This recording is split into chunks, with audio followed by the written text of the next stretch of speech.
ठंड में छत पर खुली रसोई वाला गांव। सर्दियों की सुबह ठंडी ठंडी हवा चल रही थी। काजल कपकपाती हुई सी चूल्हे में लकड़ियां रखकर जैसे ही माचिस की तिल्ली जलाती है तो तिल्ली तुरंत बुझ जाती है। पता नहीं किसने सलाह दे दी थी पूरे गांव वालों को कि वो घर की बहू की रसोई खुले में छत पर बना दे। इतनी ठंड में छत पर खाना बनाने में हालत खराब हो जाती है, ऊपर से ये आग भी जलने का नाम नहीं ले रही है। काजल एक के बाद एक माचिस की तिल्ली जलाती है लेकिन आग फिर भी नहीं जलती। लगभग 10 तीलियां जलाने के बाद 11वीं तिल्ली से आखिरकार चूल्हे में आग जल जाती है। अब जल्दी से काम करना शुरू कर देती हूँ वरना नीचे से सासू माँ आवाज देने लगेंगी। काजल इतना बोलती है कि तभी उसके कानों में उसकी सास की करारी सी आवाज आती है। अरे काजल बहू, चाय ले आएगी आज की तारीख में या नहीं?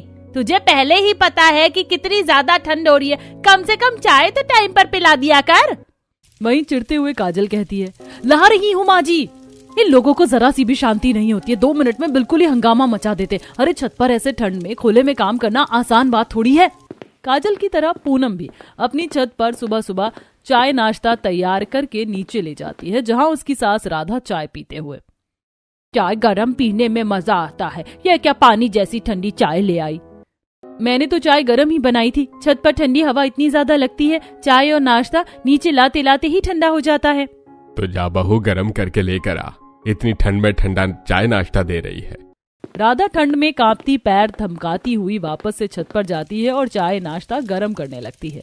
ये लोग खुद तो आराम से रजाई में बैठे रहते हैं, मैं इतनी मेहनत से पहले छत पर खाना बनाऊं, फिर इनके लिए नीचे लेकर आऊं और फिर ये बार बार ठंडे गरम के चक्कर में ऊपर नीचे घुमाते रहते हैं मुझे। काजल और पूनम की तरह गांव की सभी बहुओं की रसोई खुले में छत पर थी और सभी बहुओं को ठंड में खुले में खाना बनाने में बहुत सारी समस्याओं का सामना करना पड़ता था। ऐसे ही एक दिन पायल की सास संतोष उससे बोलती है, पायल आज सबके लिए दोपहर के खाने में आलू के पराठे बना दो। आलू के पराठे तो बना दूंगी माँ जी, लेकिन क्या बहू बोल, कोई दिक्कत है? लेकिन बार बार ऊपर नीचे आने के चक्कर में आलू के पराठे ठंडे हो जाते हैं। आप लोग एक काम कीजिए ना, मैं गर्मा गर्म आलू के पराठे बनाती हूँ, आप ऊपर बैठकर ही खा लीजिए। तुम पागल हो क्या? इतनी ठंड में छत पर बैठकर कौन आलू के पराठे खाएगा? धूप भी कितनी कम निकली हुई है। अजी मैं भी तो इतनी ठंड में ही बैठकर पराठे बना रही हूँ, तो फिर आप भी ऊपर बैठकर ही खा लीजिए। मुंह चलाने से ज्यादा ना अपने हाथ चला बहू और जाकर पराठे बना। बेचारी पायल भी छत पर चली जाती है और आलू के पराठे बनाने की तैयारी करती है। थोड़ी देर बाद आलू का पराठा बनाकर नीचे लेकर आती है और जैसे ही विक्की पहला निवाला मुंह में डालता है तो वो उसे वापस मुंह से निकाल कर साइड में फेंक देता है। क्या हो गया विक्की बेटा, तूने मुंह से निवाला बाहर क्यों निकाल दिया? अरे माँ, इसमें कितनी ज्यादा किरकिराहट आ रही है, ऐसा लग रहा है जैसे आलू के पराठे में मिट्टी मिला दी है। अजी खुले में खाना बनेगा तो मिट्टी तो आ ही जाएगी ना, मैं मिट्टी को कैसे हटा दूं? एक काम ढंग से नहीं होता तुझसे बहू, जाकर दूसरा पराठा बना कर ला। विक्की और संतोष दोनों ही पायल को बुरे तरीके से डांट देते हैं। ऐसे ही एक दिन आनंदी अपनी सास कोकिला से बहस कर रही होती है। जब हमारा इतना बड़ा घर बना हुआ है तो क्या आप एक छोटी सी रसोई नहीं बना सकती थी घर के अंदर? इतना बड़ा घर बनाने के बाद रसोई बनाने की जगह ही नहीं बची, तभी तो तुझे ऊपर खुले में रसोई बनाकर दे रखी है। लेकिन मुझसे नहीं बनता इतनी ठंड में ऊपर खाना। अरे सारा दिन ऊपर नीचे भाग भाग कर मेरे पैरों की नसें भूल गई हैं। क्यों, जब मैं शादी करके आई थी तो मैं भी तो खाना खुले में बनाती थी, तुझे क्या दिक्कत है खुले में खाना बनाने में? बस आजकल की बहुओं के तो ड्रामे ही खत्म नहीं होते। तो ससुराल वालों के भी कौन से खत्म हो जाते हैं? बहू चाहे कितना भी कुछ कर ले लेकिन बहू का कोई नाम नहीं होता। आनंदी गुस्से में पैर धमकाती वहां से चली जाती है और गांव के घर की हर एक बहू की यही कहानी थी। हर किसी को छत पर बनी खुली रसोई में 100 तरीके की परेशानियों को हर दिन झेलना पड़ रहा था। ऐसे ही एक दिन ठंड बहुत ज्यादा होती है और सीमा से रेखा कहती है, सीमा बहू तेरी नंद आने वाली है, जाकर उनके लिए बढ़िया सा गाजर का हलवा बना दे। तो माँ जी मैं नीचे चूल्हा जला लूं क्या, आंगन में जहाँ हम अपनी गाड़ी खड़ी करते हैं? पागल हो गई है क्या बहू? नीचे चूल्हा जलाएगी तो पूरा घर धुएं से भर जाएगा। अभी थोड़े समय पहले ही तो रंग पेंट करवाया, काला हो जाएगा सब। लेकिन माँ जी बाहर बहुत ज्यादा ठंड है, इतनी ठंड में ऊपर बैठकर हलवा कैसे बनाऊंगी? आपको तो पता है कि गाजर का हलवा बनाने में कितना समय लगता है। ज्यादा बहाने बनाने की जरूरत नहीं है, धुएं से घर काला ना हो इसीलिए छत पर रसोई बना रखी है। ऊपर बैठकर गाजर का हलवा बना दे और साथ में सबसे पहले मेरे लिए चाय बना। सीमा कपकपाती हुई सीढ़ियों से ऊपर चढ़ती और चारों तरफ उसे धुंध ही नजर आती है। माँ जी खुद तो ऑर्डर दे देती है और मुझे ठंड में ऊपर भेज देती हैं। अरे इन्हें कौन समझाए कि इतनी ठंड में खाना बनाते बनाते अच्छे अच्छों की कुल्फी जम जाती है। बेचारी सीमा रसोई में से 10 किलो गाजर की टोकरी में एक एक करके सभी गाजरों को घिया कस की मदद से घिसना शुरू कर देती है। हाय हाय, मेरे तो हाथों ने काम करना बंद कर दिया। कितनी ज्यादा ठंडी लग रही है ये गाजर, ऊपर से इतनी ठंडी ठंडी हवा भी चल रही है। सबको गाजर का हलवा खाना है लेकिन कोई भी मदद नहीं करवा सकता मेरी। जैसे तैसे करके सीमा सारी गाजर को अच्छे से घिस लेती है, जिसके बाद वो घिसी हुई गाजर को अच्छे से ठंडे पानी में धोती है और बेचारी के हाथ बुरे तरीके से लाल हो जाते हैं। इतना काम तो कभी मैंने अपने मायके में भी नहीं किया। सर्दियों में कम से कम वहाँ मेरी माँ मुझे कप चाय तो बना कर दे देती थी, लेकिन ससुराल में मुझे क्या पता था कि मुझे ऐसी रसोई मिलेगी जहाँ मुझे ये लगेगा कि मैं सीधा सीधा बादलों में बैठकर खाना बना रही हूँ। जैसे तैसे ठंड में ठिठुरती हुई सीमा छत पर बैठी गाजर का हलवा बनाती है और थोड़ी देर बाद उसके घर पर मेहमान भी आ जाते हैं और सभी लोग बड़े ही शौक के साथ गाजर का हलवा खाते हैं। दिन गुजरते जाते हैं और ठंड बढ़ती चली जाती है। ऐसे ही एक दिन गांव की बहुएं जब एक साथ धूप में बैठी मूंगफली खा रही होती हैं। मेरे घर पर तो रोज लड़ाई हो जाती है खाने को लेकर। मेरे घर पर भी कभी खाना ठंडा है, कभी खाने में मिट्टी आ रही है, कभी ये कभी वो। मेरे तो पैरों में इतना ज्यादा दर्द रहने लगा है ना कि क्या बताऊं। भरी जवानी में बुढ़ापा आ गया है। मैं तो किसी ना किसी दिन घर छोड़कर भाग जाऊंगी रसोई के चक्कर में और जाकर अपने मायके में बैठ जाऊंगी। लेकिन आखिर कब तक हम इन परेशानियों से ऐसे ही लड़ते रहेंगे? हमें कुछ ना कुछ तो करना पड़ेगा। बात तो बिल्कुल सही है, अभी तो सर्दी है तो हमें ठंडी हवा की दिक्कत है, और गर्मी के मौसम में जब कभी आंधी आई है तो सारा रसोई का सामान धूल मिट्टी से भर जाता है, और बारिश आ जाए तो फिर खाना देरी से बनता है, फिर और ज्यादा दिक्कत है। कभी ये सामान ढको, कभी वो सामान ढको। इस छत पर बनी खुले में रसोई हर तरीके से दिक्कत ही दिक्कत है। इसका कोई हमें सुख तो है ही नहीं। मुझे लगता है हम सबको मिलकर अपने ससुराल वालों से बात करनी चाहिए और इस मुसीबत का हल निकालना चाहिए, वरना अगली सर्दियों तक हम पांचों में से कोई एक भगवान को प्यारे हो जाएंगे इस रसोई के चलते। ऐसे ही चारों बहुएं आपस में बातचीत करके अपने अपने घर पर ठंड में छत पर बने खुले में रसोई को लेकर बातचीत करने का निर्णय लेती हैं। और सबसे पहले काजल अपने घर में बात करती है। माँ जी, जब खाना खुले में ही बनाना है तो आप नीचे मुझे एक नया चूल्हा बना दो ना, मैं वहाँ पर खाना बना लूंगी। नीचे तो खाना बिल्कुल नहीं बनेगा बहू, तुझे तो पता ही है कि नीचे आंगन में हमने कितनी सारी फल सब्जियां लगा रखी हैं। तो फल सब्जियों के साथ साथ खाना बनाना भी तो जरूरी है। एक क्यारी जितनी जगह लेगी चूल्हा बनाने में। अब तेरे नीचे रसोई बनाने की जिद के चलते मैं मासूम पेड़ पौधों को कुचल दूं, ये कभी नहीं होगा। काजल की तरफ पूनम भी अपने घर पर बात करती है और वो भी अपनी रसोई की समस्याओं को सामने रखते हुए बताती है। माँ जी, मुझसे नहीं बनता है चूल्हे पर खाना, मुझे गैस सिलेंडर ला कर दो। क्यों नहीं बन रहा चूल्हे पर खाना? तुझसे पता भी है सिलेंडर कितना ज्यादा महंगा आता है। महंगा आता है तो चलता भी तो उतना ही ज्यादा है। तो फिर हमारी ये जो इतनी सारी लकड़ियां रखी हुई हैं, गाय भैंस के गोबर के जो इतने उपले बनाकर रखे हुए हैं, उनका क्या होगा? ये इतना सारा ईंधन हम खराब थोड़ी ना कर सकते हैं। आपके इस ईंधन के चक्कर में जो छत पर मेरी कुल्फी बनती है उसका क्या? ये कुल्फी नहीं बन रही है तेरी, चूल्हे के आगे बैठकर आराम से खाना बनाती है तू, बर्फ पर बैठकर नहीं। अब ज्यादा जुबान चलाने की जरूरत नहीं है। इसी तरीके से पायल भी संतोष से बोलती है। देखिए ना, खाने के चक्कर में आप जितने भी मेरे चक्कर लगवाती हैं ना सीढ़ियों से, उसकी वजह से मेरे पैरों में सूजन आ गई है और मैं नहीं चाहती कि मैं भरी जवानी में घुटनों के दर्द की मरीज बनकर बैठ जाऊं। तो क्या तेरे लिए अब छत से नीचे आने के लिए और नीचे से छत पर जाने के लिए लिफ्ट लगवा दे बहू? लिफ्ट लगवाने की जरूरत नहीं है, बल्कि छत से रसोई उठाकर नीचे ले आओ, इसमें सबकी भलाई है। इससे मुझे भी थोड़ा आराम मिलेगा। उसमें किसी की भी भलाई नहीं है। रसोई जहाँ पर बनी है वहीं पर बनी रहेगी, चाहे तेरे घुटनों में दर्द हो, चाहे तेरे घुटने काम करना बंद ही क्यों ना कर दे। वाह माँ जी, क्या बात कही है। चाहे मेरे घुटनों में दर्द हो, चाहे मेरे घुटने काम करना बंद ही क्यों ना कर दे, बस बहुत हो गया। संतोष की ये बात सुनकर पायल को बहुत ज्यादा गुस्सा आ जाता है और वो गुस्से में वहां से चली जाती है। इन तीनों के बाद आनंदी के घर पर भी चर्चा चल रही होती है। कभी एक कप चाय बनाने के लिए ऊपर जाओ, कभी चाय को गर्म करने के लिए ऊपर जाओ, कभी रोटी ठंडी हो गई है रोटी गर्म करके लाओ, कभी सब्जी गर्म करके लाओ। अरे मैं हर छोटी बड़ी बात पर चूल्हा ही जलाती रहूंगी क्या? तो तू क्या चाहती है हम अपने खाने की प्लेट के नीचे सुलगते कोयले रख ले और उसके ऊपर खाना बना ले? अरे तो जहाँ खाना बन रहा है वहाँ पर भी तो बैठकर खाना खाया जा सकता है। क्यों, तू इस घर की बहू है। तू अगर हमें बेड पर बैठे बैठे खाना दे देगी तो तेरे कौन से जीवन की रेखा घट जाएगी। इतनी ठंड में जब ऐसे खुली ठंडी हवाओं में आपको खाना बनाना पड़ेगा ना, तब आपको पता चलेगा। आप तो सारा दिन रजाई में बैठी रहती हो। हमने तो जैसे कभी खाना बनाया ही नहीं। हमारी सास तो चूल्हे पर खाना बना बना कर हमारे मुंह में निवाले डाल देती थी। चुपचाप जाकर खाना बना ले बहू, वरना जहाँ रसोई बनी है वही तेरा बिस्तर भी लगवा दूंगी। जितना मर्जी जिद कर ले तू बहू, हमने रसोई कुछ सोच समझ कर ही खुले में बनवाई है और हमारे घर में कोई अलग से नहीं बनी हुई है खुले में रसोई। गांव के हर घर में हर बहू की रसोई छत पर बनी है। हम सबकी दिक्कत भी तो एक जैसी ही है ना। आप लोग हमारी परेशानियों को तो समझ ही नहीं रहे हैं।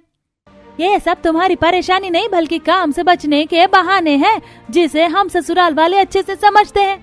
पांचों बहुएं अपने घर में कोशिश करके देख लेती हैं, लेकिन पांचों में से किसी के भी ससुराल वाले रसोई की समस्याओं को लेकर अपनी बहू की भावनाओं को समझने की बिल्कुल भी कोशिश नहीं करते हैं। ऐसे ही एक दिन पांचों बहुएं फिर से इकट्ठी होती हैं और आपस में बातचीत करते हुए बोलती हैं, हमारे ससुराल वाले ना ऐसे हमारी बात नहीं मानने वाले, इसीलिए अब हम सबको कोई दूसरा रास्ता अपनाना पड़ेगा। बिल्कुल सही, प्यार की भाषा तो इनको समझ में ही नहीं आती। इसीलिए अब मैंने सोच लिया है कि हम सबको क्या करना है। बताओ आनंदी, क्या सोचा है तुमने, क्या करना है हमें? सीमा की बात सुनकर आनंदी सभी को एक तरकीब बताती है, जिसे सुनकर पांचों आपस में हाथ मिलाती हैं और बोलती हैं, बिल्कुल सही, अब तो हम ऐसा ही करेंगे। अभी आएगा ऊंट पहाड़ के नीचे। और नहीं तो क्या, अब पता चलेगा ही नहीं कि सर्दियों में जब ठंडी हवाएं गालों पर थप्पड़ मारती है ना तो कैसा लगता है। हमारी आवाज से ना सारे गांव वालों की अकल एक बार में ही ठिकाने आ जाएगी। और अगर इन सब से भी बात नहीं बनी तो फिर हम गांव के सरपंच के पास चले जाएंगे। बिल्कुल सही, फिर तो सारी बात सबके सामने ही हो जाए। घर घर की लड़ाई गांव की बहू की लड़ाई हो जाएगी। ऐसे ही पांचों बहुएं अपने अपने घर आ जाती हैं और अगले दिन ही पांचों अपने ससुराल वालों को खाना देना और बनाना बंद कर देती हैं। बहू, तेरे हाथों में क्या लकवा मार गया है जो तू कुछ बना नहीं रही है ऊपर रसोई में जाकर? अगर मुझसे खाना बनवाना है ना तो आप लोगों को मेरी बात माननी पड़ेगी। तेरी बात हम बिल्कुल ना मानने वाले। अगर कोई मानने वाली चीज है तो मान भी ले। तो फिर ठीक है, जाकर ऊपर खुद ही खाना बना लो। मुझे खाने की जरूरत नहीं है। मुझे जब भूख होगी मैं अपने लिए तब बना लूंगी। सुबह के 10 बज रहे हैं बहू, अभी तक चाय का कप नहीं आया है। कप के पैर तो है नहीं जो खुद ही चलकर आ जाएगा। जब तक कोई चाय बनाएगी, कोई कप में डालेगा, तब तक आपको चाय कहाँ से मिलेगी? तो तू खड़ी खड़ी हमें क्या देख रही है? जा जाकर चाय बना कर लेकर आना। मैं नहीं बनाने वाली कुछ भी। आप लोग जब मेरी शर्तें नहीं मान सकते तो मैं क्यों आप लोगों के लिए खाना बनाऊं? अरे मुझे भूख लगी हुई है, खाना तो ले आओ पायल। और कितना इंतजार करवाओगी? जब मैं भूख से तड़प कर बेहोश हो जाऊंगा तब खाना लेकर आओगी। मैंने हाथों पर नेल पॉलिश लगा रखी है। आपको अगर कुछ खाना है तो आप जाकर बाहर से ले आओ। हमारे माथे पर क्या पागल लिखा हुआ है जो घर में बहू के होते हुए भी हम बाहर से खाना लेकर आए? तो मेरे माथे पर भी पागल नहीं लिखा हुआ है जो आप मेरी एक ना सुने और मैं आपकी सारी सुनती रहूं। तुम्हारे कहने का क्या मतलब है? सीधा सीधा बोलोगी, क्या ड्रामा लगा रखा है? सीधी साफ बात तो मैं पहले ही बोल चुकी हूँ, लेकिन आप लोगों को मेरी बात समझ ही नहीं आती तो मैं क्या करूँ? इसीलिए मैं भी अब वही करूंगी जो मेरा दिल करेगा। आज से मेरी खाना बनाने की छुट्टी हो गई है। क्यों, तेरे मायके वालों ने सर्दियों में घर काम करने के लिए कोई नौकरानी भेज रहे हैं क्या? सारी चीज मेरे मायके वाले ही क्यों करे? मेरे ससुराल वाले भी तो कुछ कर सकते हैं ना, वो ले आए एक नौकरानी। जब घर में बहू और सास है तो नौकरानी का क्या काम? बिल्कुल सही। तो अब फिर इस घर की सास ऊपर जाए और ठंड में डिस्को करती हुई खाना बनाए, और हाँ मेरे लिए भी बनाए, मुझे भी खिलाए पिलाए। बहू, तेरी जुबान आजकल कैची की तरह कुछ ज्यादा ही चलने लगी है। गांव की 4 बहू के साथ रह रहकर तेरा दिमाग घूम गया है। दिमाग तो मेरा पहले घूम गया था जो मैंने पहले आवाज नहीं उठाई। ज्यादा बोलेगी ना तो तुझे तेरे मायके भेज दूंगी। अरे आप क्या भेजेंगी, मैं खुद चली जाऊंगी। फिर देती रहना पूरे गांव वालों का जवाब कि बहू क्यों चली गई मायके। पांचों ही घरों में ठंड में छत पर बनी खुली रसोई को लेकर महाभारत प्रारंभ हो जाती है और किसी भी घर में बहू अपने ससुराल वालों को समय पर खाना नहीं देती है, जिस वजह से ससुराल वाले बड़े परेशान हो जाते हैं। ऐसे में मधु, राधा, संतोष, कोकिला और रेखा को भारी ठंड में जाकर छत पर खाने पीने की चीज बनानी पड़ रही थी और पांचों की हालत बहुत ज्यादा खराब हो रही थी। एक दिन जब पांचों एक साथ बैठी होती हैं, पता नहीं क्या जमाना आ गया है। बिल्कुल सही, बहुएं तो आजकल हमारे हाथों में रही ही नहीं है, अपनी मनमर्जी कर रही हैं आजकल। जुबान तो बहुएं ऐसे चलाने लगी जैसे बुलेट ट्रेन चल रही है। कल मैं अपनी बहू को 2 रोटी बनाने के लिए कह दी, अरे 200 बातें सुनाकर चली गई। मेरी बहू का भी यही हाल है, समझ नहीं आ रहा कि 5 के कान किसने भर दिए हैं। लेकिन हम अपनी बहुओं की मनमानी नहीं सहेंगी, और नहीं तो क्या, हम घर के बड़े हैं, हम उनके आगे घुटने कैसे टेकेंगे। पहले भी खाना बनाते थे, अब भी खाना बना लेंगे। अब वही तो, बहू को क्या लगता है कि अगर वो खाना नहीं बनाएगी तो क्या हम भूखे रह जाएंगे। लेकिन बहू को लाइन पर भी तो लाना है, इतनी ठंड में काम कर करके मेरे तो हाथ पैर जाम हो गए और कमर में भी दर्द रहता है। बात तो संतोष की बिल्कुल सही है, मेरे तो गले होठ सब फट गए हैं ठंडी हवा से। जहाँ एक तरफ 5 बैठकर अपनी बहू की बुराई कर रही होती है, वहीं दूसरी तरफ 5 बहुएं बैठकर अपनी सास की बुराइयां कर रही होती हैं। रस्सी जल गई पर बल नहीं गया। मेरी सास के खाना बनाते बनाते जुकाम से हालत खराब हो गई, पर मजाल है जो मेरी बात मान ले। मेरी सास तो रोज शाम को सिर बांध कर बैठ जाती है कि मेरे सर में दर्द है, मेरी कमर में दर्द है, लेकिन बहू का दर्द वो तो दर्द ही नहीं था। मुझे लगता है कि अब हमें सरपंच जी के पास ही जाना पड़ेगा। अब तो इन सारी बातों का हल सरपंच जी ही निकालेंगे। हमने अपनी जगह पर कोशिश करके देख ली, और मैं तो कहती हूँ गांव की बाकी की बहुओं से भी बात कर लेते हैं हम सब, और फिर हम अपनी पूरी टीम बनाकर चलेंगे सरपंच जी के पास। फिर देखते हैं सरपंच जी कैसे हमारी बात नहीं सुनते। ऐसे ही 5 बहुएं गांव के बचे हुए बाकी के घर में भी जाती हैं और वहां जाकर अपनी समस्याएं सुनने के साथ साथ उनकी समस्याओं के बारे में भी पूछती हैं। और एक के बाद एक सभी घर की बहुएं 5 बहुओं की टीम में शामिल हो जाती हैं। और काजल सभी को बरगद के पेड़ के नीचे इकट्ठा करके बोलती है, तो ठीक है मेरी बहनों, अब हम अपने हक के लिए आवाज उठाएंगे और ठंड में बहू की छत पर बनी खुली रसोई वाला ये किस्सा हम सुलझा कर रहेंगे और अपनी मांगों को पूरा करवा कर रहेंगे। बोलो, क्या आप सब लोग मेरे साथ हो? हम सब साथ हैं। बहू की एकता देखकर अब 5 सास भी गांव भर की सारी बची हुई सास को इकट्ठा कर लेती हैं और वो भी एक टीम बनाकर सरपंच के पास पहुंच जाती हैं, जहां पर बहू वाली पार्टी अपना पक्ष रखती है और सास वाली पार्टी अपना पक्ष रखती है। सरपंच जी, हमें हमारे हक में फैसला चाहिए। आखिर हम कब तक ऐसे सर्दी की मार झेलती रहेंगी? बिल्कुल सही, ये गांव की किसी एक बहू का नहीं बल्कि हर बहू का मसला है। हमारी मांगों को पूरा किया जाए, हम एक घर में गैस सिलेंडर लाकर दिया जाए और हमारी रसोई घर के आंगन में नीचे बनाई जाए। ईंधन और उपलोग के नाम पर हमें पागल बनाकर हमसे बंधुआ मजदूरी ना कराई जाए। हमारी सभी बहनों को इंसाफ दिया जाए। सभी बोलो एक साथ, इंसाफ दिया जाए। बहू वाली पार्टी के पक्ष की ये बातें सुनकर सास वाली पार्टी के पक्ष की महिलाएं भड़क जाती हैं और बोलती हैं, ये कभी नहीं होगा, हम घर के बड़े हैं, घर में वही चलेगा जो हम बोलते हैं। जी सरपंच जी, ये तो सदियों से रीत चली आ रही है, गांव के लोगों को चूल्हे का खाना ही पसंद होता है, ये गैस सिलेंडर हमारे गांव में नहीं चलते हैं। गैस पर पका हुआ खाना पेट के लिए अच्छा नहीं होता, शायद ये बात हमारी बहुओं को नहीं पता है। आज से नहीं बल्कि पीढ़ियों से लोग चूल्हे पर बना हुआ खाना खाते आ रहे हैं, और खुले में खाना बनाना तो सबसे अच्छी बात है। खुले में खाना बनाने से किसी तरीके की घुटन नहीं होती। अरे 4 कमरे की छोटी सी रसोई में तो दम घुट जाता है। ऐसे ही बाकी की औरतें भी एक के बाद एक अपनी विचारधारा प्रकट करती हैं। सरपंच जी दोनों पक्षों की बात को अच्छे से सुन रहे होते हैं और काफी देर दोनों पक्षों की बातों को सुनने के बाद सरपंच जी सभी को शांत करवाते हुए बोलते हैं, अरे शांत हो जाइए, गांव की सारी बहुएं और उनके सास भी शांत हो जाएं। मैं गांव का सरपंच हूँ, मुझे पता है कि आप लोगों की इस समस्या का निवारण कैसे करना है। ना फैसला बहू के हक में होगा, ना फैसला सास के हक में होगा।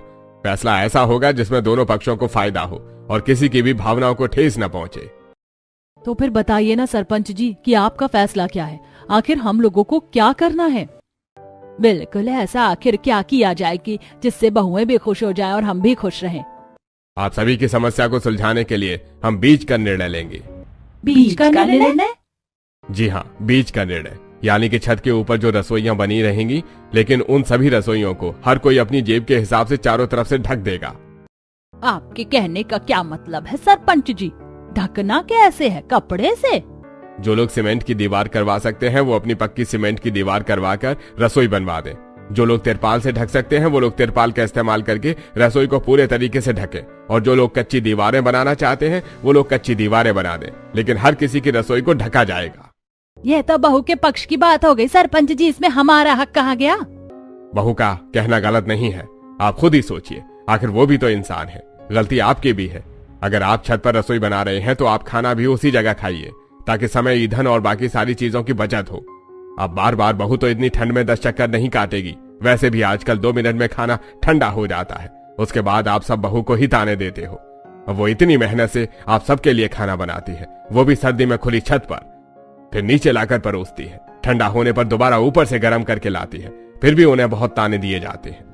बात तो आपकी सही है सरपंच जी, लेकिन बहू मैं तुमसे भी निराश हूँ। तुमने अपने बहू होने के कर्तव्य का ठीक से पालन नहीं किया। अगर तुम्हारे ससुराल में पहले से ऐसी समस्या थी तो तुम्हें पंचायत में पहले आना चाहिए था। इस तरीके से अपने ससुराल वालों से काम नहीं कराना चाहिए था। सरपंच जी की बात सुनकर सारी बहुएं आपस में बातचीत करने लगती हैं और कहीं ना कहीं बहुओं को और उनके ससुराल वालों को अपनी अपनी गलती का एहसास हो जाता है और दोनों ही पक्षों में धीमी धीमी बातें चलने लगती हैं। मुझे उम्मीद है कि आप लोग मेरी बात समझ गए हैं कि आप लोगों को क्या करना है और क्या नहीं करना है। और अब किसी के घर में ठंड पर छत पर बनी खुली रसोई में को लेकर किसी किस्म का कोई झगड़ा नहीं होगा और किसी भी बहू की किसी भी सास से और किसी भी सास की किसी भी बहू से कोई शिकायत नहीं रहेगी। सरपंच जी के फैसले से आखिरकार पूरे गांव में शांति का माहौल हो जाता है और अब हर कोई सरपंच जी के कहे अनुसार अपनी अपनी रसोई को अच्छे से चारों तरफ से ढक लेता है, जिससे अब सभी बहुएं खुशी खुशी अपनी रसोई में खाना बनाती हैं और साथ ही सभी घरों में गैस सिलेंडर भी उपलब्ध करवाया जाता है। अब आ रहा है ना मजा खाना बनाने में? बिल्कुल, और हमें भी गर्मा गर्म खाने में मजा आ रहा है। मेरी बात पहले मान जाती माँ जी तो आपको सर्दियों में पहले भी गर्मा गर्म ही खाना मिल जाता। कोई नहीं, देर आए दुरुस्त आए। गैस सिलेंडर आ जाने से हमारी ईंधन की कितनी ज्यादा बचत हो रही है माँ जी। हाँ बहू, सही कह रही है तू। पहले तो सारा का सारा ईंधन लग जाता था। अरे लेकिन इस बार तो हमारा काफी ईंधन बच जाएगा। और मुझे बार बार 1 कप चाय बनाने के लिए, 1 रोटी गर्म करने के लिए चूल्हा भी नहीं जलाना पड़ेगा। मैं जल्दी से गैस जलाती हूँ, खाना गर्म करती हूँ और आपको दे देती हूँ। अब तेरा काम भी आसान हो गया और हमें भी सब कुछ जल्दी मिल जाता है। अब चाहे 50 मेहमान एक साथ क्यों ना आ जाए, मैं सबके लिए खाना बना सकती हूँ। हाँ हाँ, अब सब कुछ तेरी मर्जी का जो है घर में। गैस सिलेंडर भी है, चूल्हा भी और रसोई भी बंद है। लेकिन सबसे अच्छी बात है कि मेरे ससुराल वाले अब मेरे साथ हैं। हमें पहले ही तुम्हारी परेशानी को समझना चाहिए था, लेकिन हम तो बस अपनी ही सोचते रहते थे। क्या मजा आ रहा है चूल्हे की आग के सामने बैठकर ये मेथी के पराठे खाने का। मुझे नहीं पता था बहू की चूल्हे की आग ठंड में खुली छत पर बैठकर ऐसे पराठे खाने का इतना मजा आएगा। लेकिन अब तो आपको भरपूर मजा मिल रहा है। क्यों? समझ लीजिए कि आप साक्षात बादलों पर बैठकर अपना चाय नाश्ता कर रही हैं। तुम बहू की टीम की वजह से तो गांव की सारी बहुओं की समस्याएं सुलझ गईं। अब क्या करें, वो कहते हैं ना कि एक उंगली में दम कहाँ, दम तो पूरी मुट्ठी में होता है। अब ठंड में हमें छत पर बनी अपनी रसोई में खाना बनाने में खुद भी मजा आता है और खाने वालों को भी मजा आता है। इसी तरह गांव की सभी बहुओं की समस्याएं सुलझ जाती हैं और सभी अपने अपने घर में खुशी खुशी खाना पकाती हैं और अपने ससुराल वालों को भी खिलाती हैं। इस तरह गांव में सभी बहुओं को छत पर खुली रसोई में खाना बनाने से छुटकारा मिल जाता है।